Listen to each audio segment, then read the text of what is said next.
Greetings! We have looked at cardio anatomy and physiology. Now it's time to get into the dysrhythmias, and we will start with the sinus family. The two main words on this slide, dysrhythmia and arrhythmia, are used interchangeably, but they do mean different things. The dysrhythmia is any deviation in electrical activity, and arrhythmia is the absence of cardiac electrical activity. So in reality, the only arrhythmia out there is asystole. There are numerous causes of dysrhythmias, so let's review a few. Ischemia, as you remember, is hypoxic heart tissue. Infarction is almost dead tissue, and necrosis is dead cardiac tissue.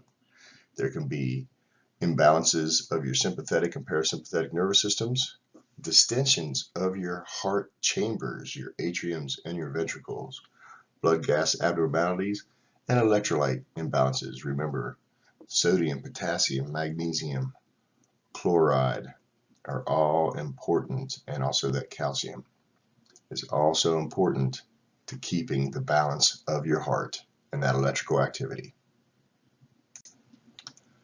Some other causes of dysrhythmias are trauma to the heart itself, drugs, either over the counter or recreational, electrocutions, hypothermia, idiopathic. That's one of those crazy medical words that who knows why it happened, but they just needed a word to define it. So idiopathic is we don't know why, it just happened. Treat the patient's signs and symptoms, not what you'd see on the monitor. That's trouble with new students. They want to just treat that rhythm, but you've got to treat the whole patient, just not the cardiac monitor. Remember, in physiology, we talked about the 4 properties of the cardiac conduction system. That's automaticity, contractility, conductivity, and excitability. Each heart muscle has those properties, and they can start the wave. So that ectopic foci is one of those heart tissues starting the wave that is outside the normal pathways of the SA node, AV node, bundle of His, bundle branches, and Purkinje fibers. Depending on where that ectopic foci is located is where the P's come from. PVC is premature ventricular contraction. PAC is atrial contractions, and PJC is junctional contractions. So nothing too crazy there. A re-entry rhythm, it goes through the pathway of the AV node, it comes back around to the atrium, and gets sent back through again. Those re-entry heartbeats can make very fast rates. Very fast rates. There are 4 main ways we classify dysrhythmias. That can be the nature of the origin, whether it's a automaticity versus conduction issue, the magnitude, major or minor problems, the severity, life-threatening versus non-life-threatening, and the site. And we, being the paramedic world, normally just goes from site of origin of these dysrhythmias. And that's why we talk about them in family groups, like the sinus family and the atrial family and such. And like I said, we classify them in the site of origin from the SA node to the atrium to the AV junction, ventricles, and disorders of conduction, electrolyte imbalances, and things like that. Dysrhythmias coming from the SA node are Sinus Bradycardia, Sinus Tachycardia, Dysrhythmia, Sinus Dysrhythmia, Sinus Pause, Sinus Block, Sinus Arrest, and Sick Sinus Syndrome. I've found over the years that it is good to just make a line and block chart so you can write all the rules of these rhythms down in one place. And then as you review them, you can see the little things that makes one rhythm differentiate compared to the next. So this line and block chart, the names of the dysrhythmias on top, and then our 5-step rhythm recognition process down the side will help you learn these rhythms even easier. The rules for sinus bradycardia: the rate is less than 60. The rhythm is regular. When you put your calipers on those R waves, each distance between the R waves are equal, so the rhythm is regular. Pacemaker site is the SA node. P waves are upright, normal, one for each QRS complex, and they all look alike. PR interval is normal, 0.12 to 0.20, and QRS complex is less than 3 little boxes, or 0.12. Sinus bradycardia. What can cause sinus bradycardia? Increased parasympathetic tone. Remember, the parasympathetic nervous system is our body's brakes pedal, and it slows things down. So that parasympathetic nervous system response slows that intrinsic rate of the SA node. It could be normal if you're a runner or an athlete. Your resting heart rate may be below 60 on a regular basis. What's the clinical significance of this slow heart rate? It can decrease cardiac output, and if we don't have cardiac output, we don't have a blood pressure, so that means hypotension. It could cause angina or chest pain. So in healthy individuals, this slow heart rate may not be an issue at all, so take that into consideration on your patient assessments. Treatments for sinus bradycardia. We only treat sinus bradycardia if serious signs and symptoms are present. And remember, those serious signs and symptoms are altered mental status, acute heart failure, which we can detect from JVD, chest pain, hypotensions, and then you look from head to toe for signs and symptoms of shock, and that is pale, cool, diaphoretic. So we'll start with some atropine and then try some transcutaneous pacing if that doesn't work. And we'll go through the whole algorithm here in a moment.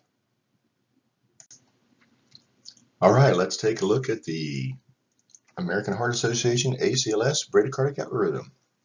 Most of the time these patients will have issues if their heart rate is less than 50 beats per minute. We're going to identify and treat underlying causes. Maintain those ABCs, provide oxygen if necessary, less than 94%. Hook them up to that cardiac monitor, get a blood pressure and IV access. These are cardiac patients, so they need a 12 lead.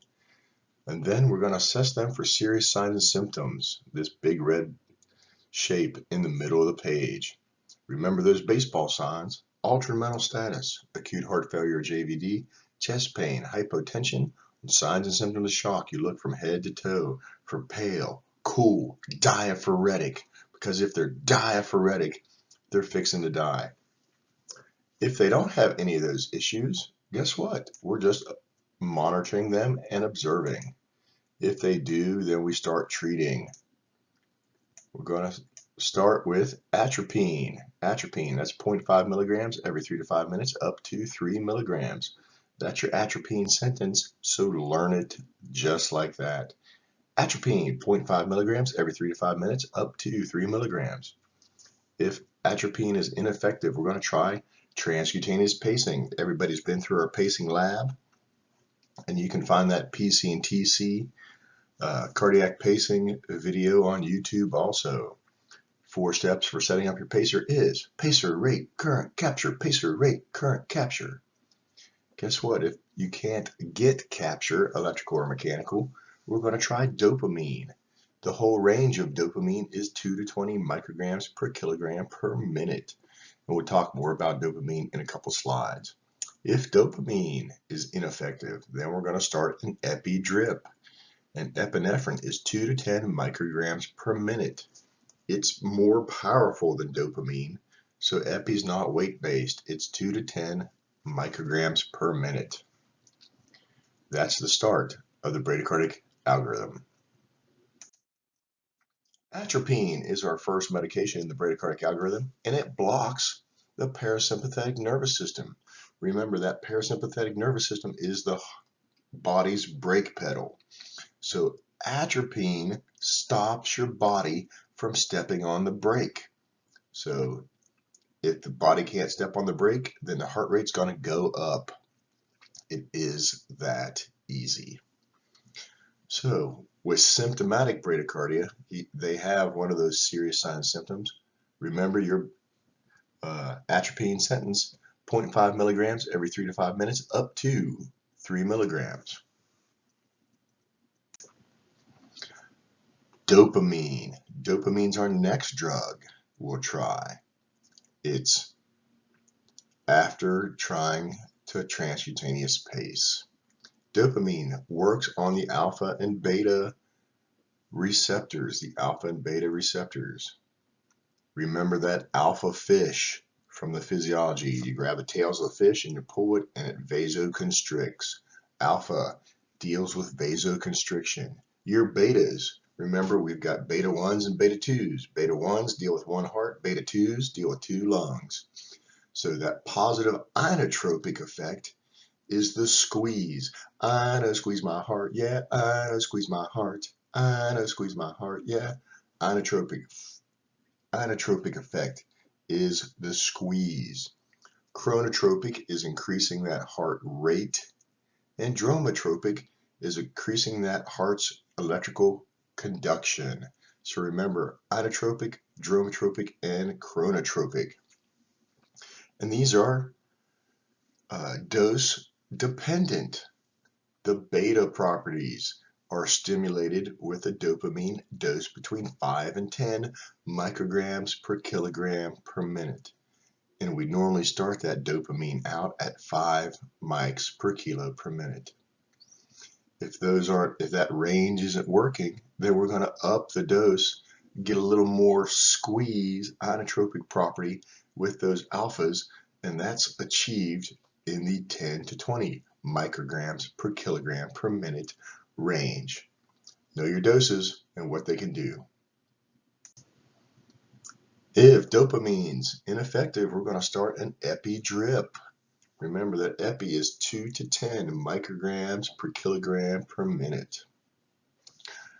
My memory jogger for the bradycardic algorithm is always pace dangerous events. Always pace dangerous events. And that stands for A, epinephrine, P, pacing, D, dopamine, and E, epi drip. Always pace dangerous events. And remember, the steps of setting up your pacer is pacer rate, current capture, pacer rate, current capture. And that's the bradycardic algorithm. Learn it, love it, and live it. All right, let's speed some things up and go into sinus tachycardia. It's a heart rate greater than 100, normally between 100 and 150.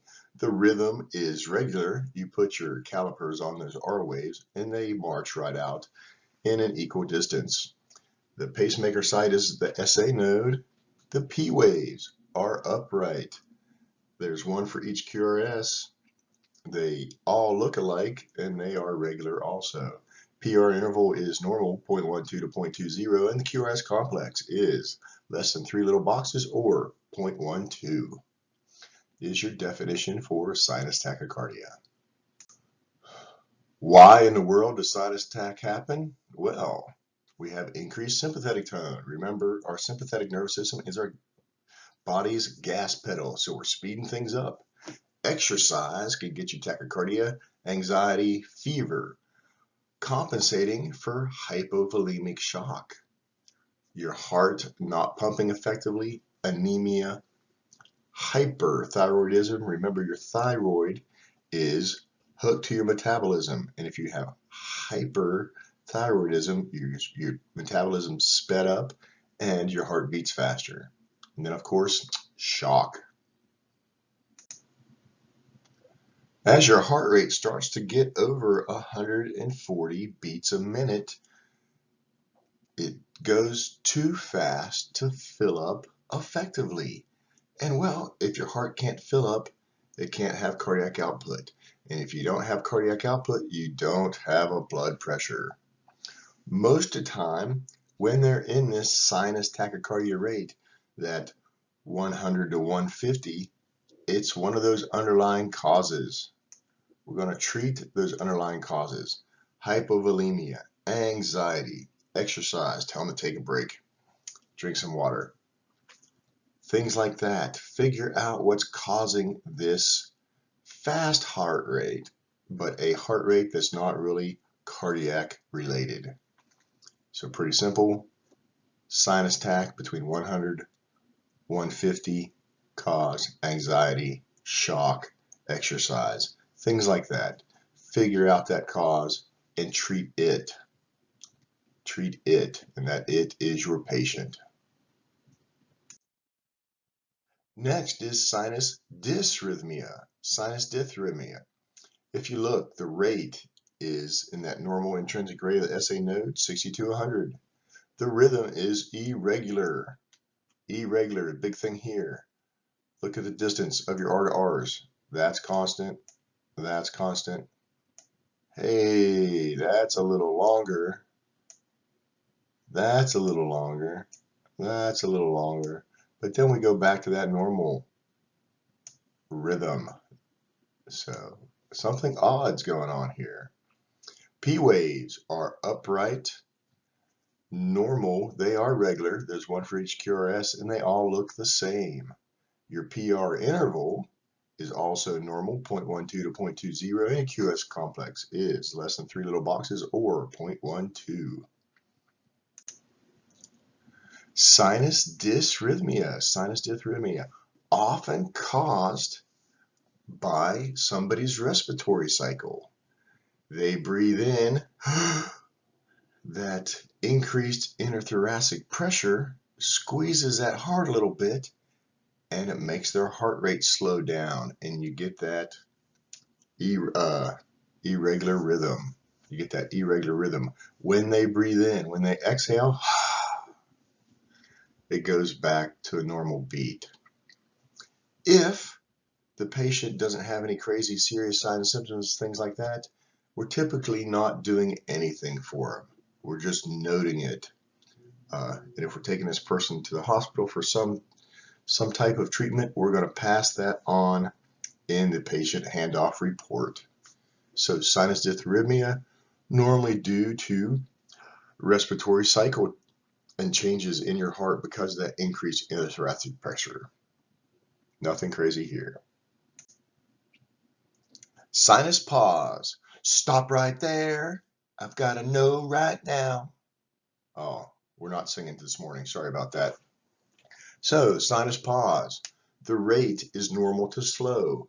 Normal being 60 to 100, or the sinus pause, depending on how frequent the pauses are, can make it a bradycardic rate. The rhythm is irregular.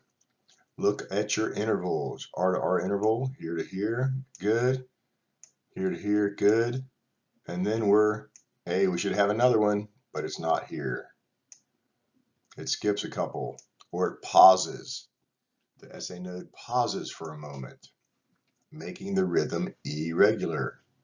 P waves are normal, upright, they are regular to each other, one for each QRS, and they all look alike. PR interval is 0.12 to 0.20, and the QRS complex is less than 3 little boxes, or 0.12. Sinus pause. The SA nodes paused for a moment, and the rhythm is irregular. Why in the heck does a sinus pause occur? Well, the SA node just fails to discharge. Who knows why? It just says, stop right there. Like I said, we're not singing this morning. Sorry. Sinus node just fails to discharge. Only, big thing here, folks, big thing here, only a single beat is missed, and your R to R distance is not constant, So it could be hypoxic heart ischemia, digitalis toxicity, excessive vagal tone. Remember, that vagus nerve is hooked to that parasympathetic nervous system, and that parasympathetic nervous system is your body's brake pedal. So, significance?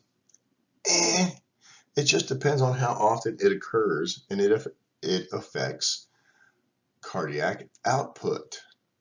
Or if this pause is so long, your heart says, I don't want to die yet, and other pacemakers further down the electrical pathway take over and have an escape beat. Those escape beats are escaping from death. Those escape beats are escaping from death because the lower intrinsic rates take over. Sinus pause treatments. Well, if there are no serious signs and symptoms, we're just going to monitor and transport. However, if they are symptomatic, meaning they have some of these baseball signs, they have an altered mental status, they've got acute heart failure, which we can see by JVD, they have chest pain, hypotension, and signs and symptoms of shock, pale, cool, diaphoretic, then we're going to go through that bradycardic algorithm. Remember our memory jogger, always pace dangerous events. Atropine, pacing, dopamine, and epi are the treatments for our bradycardic algorithm, and that's only if they are symptomatic and some of those serious signs and symptoms. And all they have to have is one because they're all serious. Next, we have sinus block. Sinus block. This SA node is trying to send out a signal and something is blocking it. So the rate is normal to slow depending on how often the signal gets blocked. The rhythm is irregular.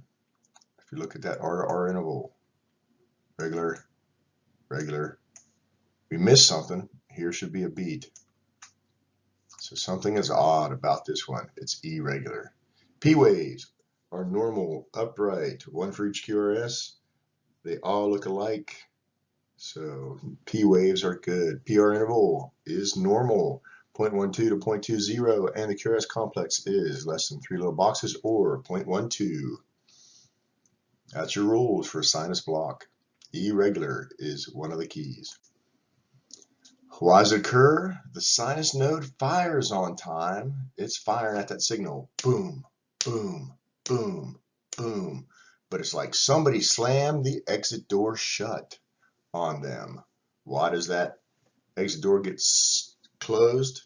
Could be ischemia. Hey, hypoxic heart tissue. Digitalis toxicity. Increased vagal tone. Somebody's wanting to slow down the heart. Something's wanting to slow down the heart. Or degenerative fibrotic disease. Clinical significance, it just depends on how often that block occurs. If it's happening more frequently, it can reduce cardiac output, which causes issues. No cardiac output, no blood pressure. Hypotension is bad.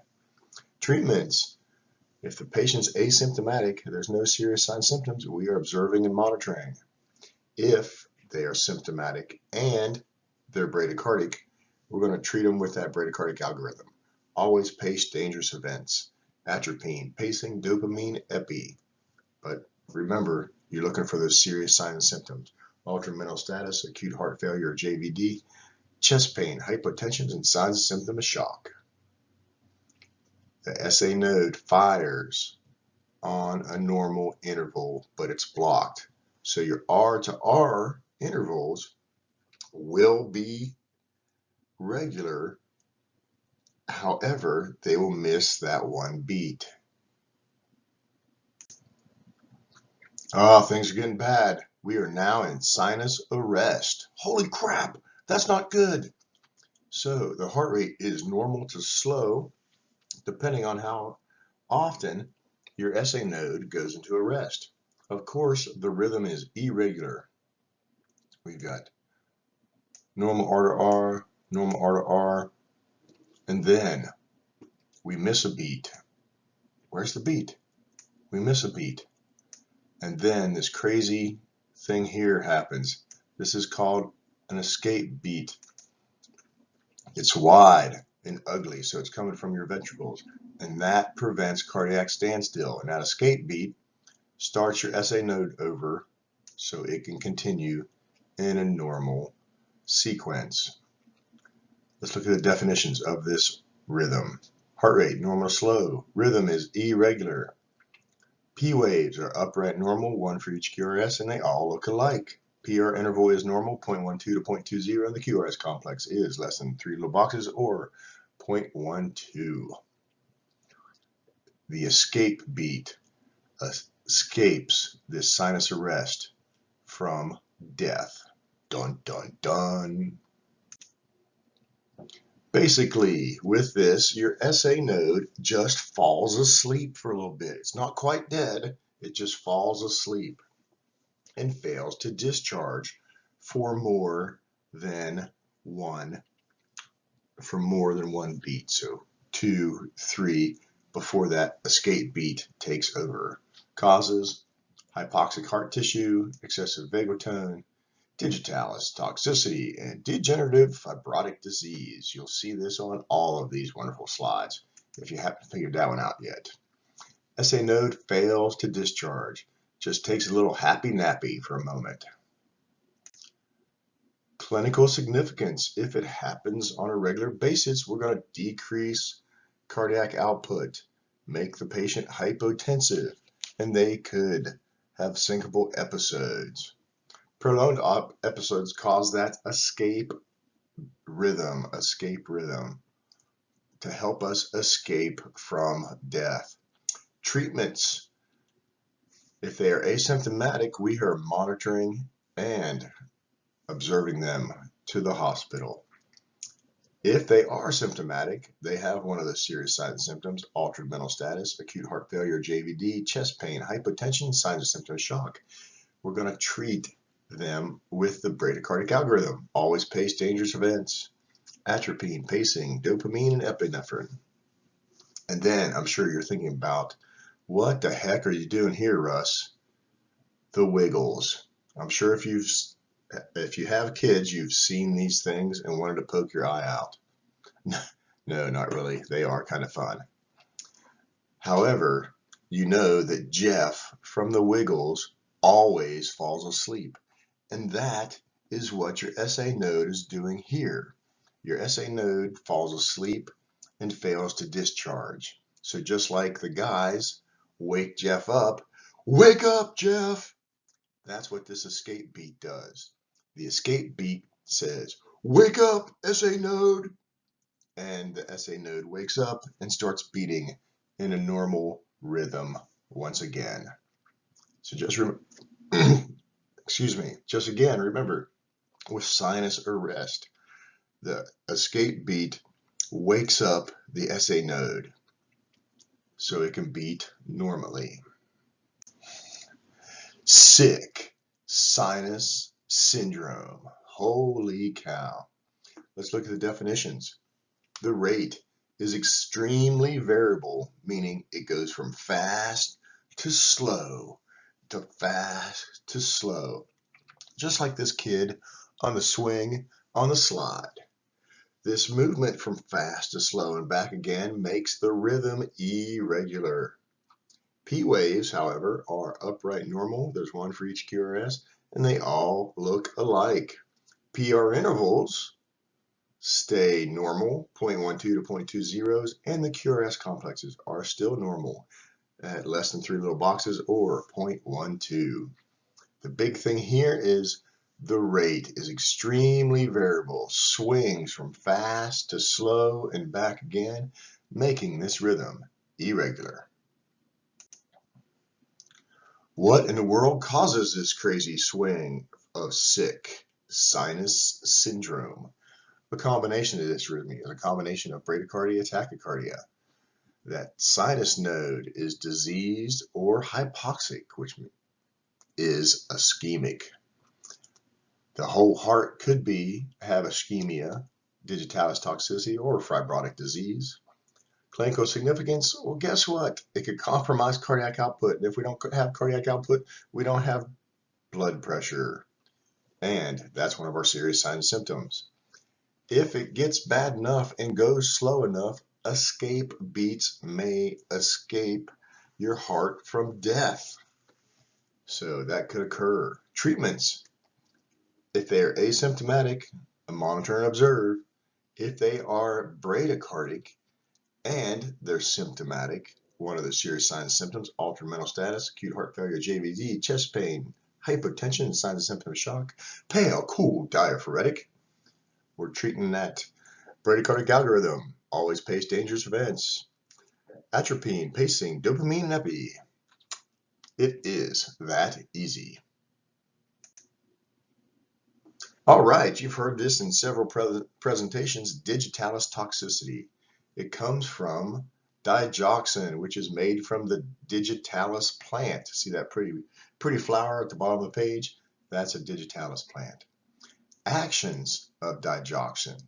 It inhibits the sodium-potassium pump, which slows things down. This causes an increase in calcium in the cells, which has a positive inotropic and negative chronotropic and dromotropic effect.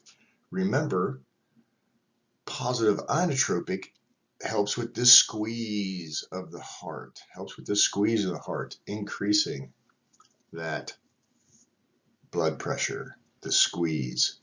Negative chronotropic slows the heart rate. Negative dromotropic slows the conduction impulses.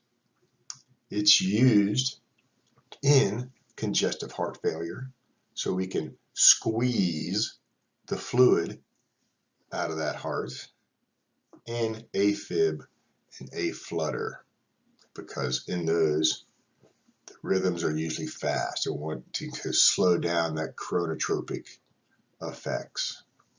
Absorption, 5 to 30 minutes, peak in 1 to 5 hours. Durations 3 to 4 days.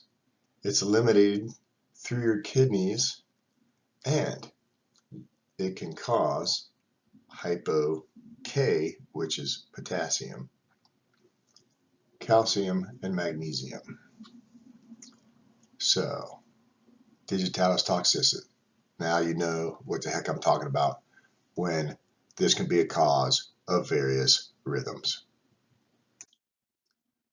All right, we fooled you here, folks. Most time this slide says, in summary, but now we're going to review the sinus family. Remember, in sinus bradycardia, the rate is less than 60, but the rhythm, the P's, PR interval, and QRS complex are all normal. Sinus tachycardia, the rate is over 100, but the rhythm, the P's, the PR interval, and the QRS complex is all normal. Sinus dysrhythmia. This is our first irregular rhythm in the sinus family. And remember, the R to R interval varies due to the patient's respiratory cycle.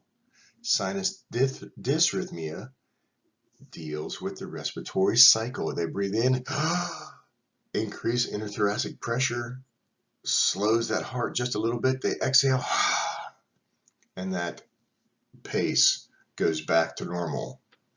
Sinus pause. It's irregular. Remember, only one beat is missed, but the R to R is not constant. The SA node fails to fire. Remember, the SA node fails to fire in that sinus pause. It just takes a little break for a moment and pauses in its activity. Only one single beat is missed, and the R to R is not constant. Hopefully you got that when you're making your chart. Next is sinus block.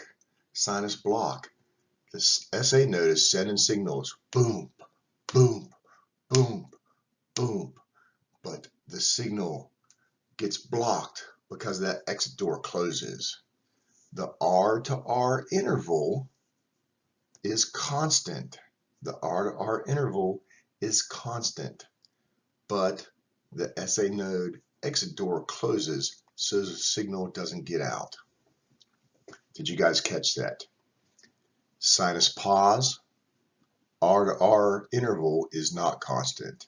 Sinus block, R to R interval is constant. A big thing to differentiate those two from each other. Then we have sinus arrest. It's irregular also. Multiple beats are missed and an escape beat. Wake up, SA node! Wakes up that SA node so it can start firing again. That's sinus arrest. Multiple beats missed, escape beat resets that SA node, escapes the heart from death. And then Sick Sinus Syndrome is swings from sinus to tachy and back again.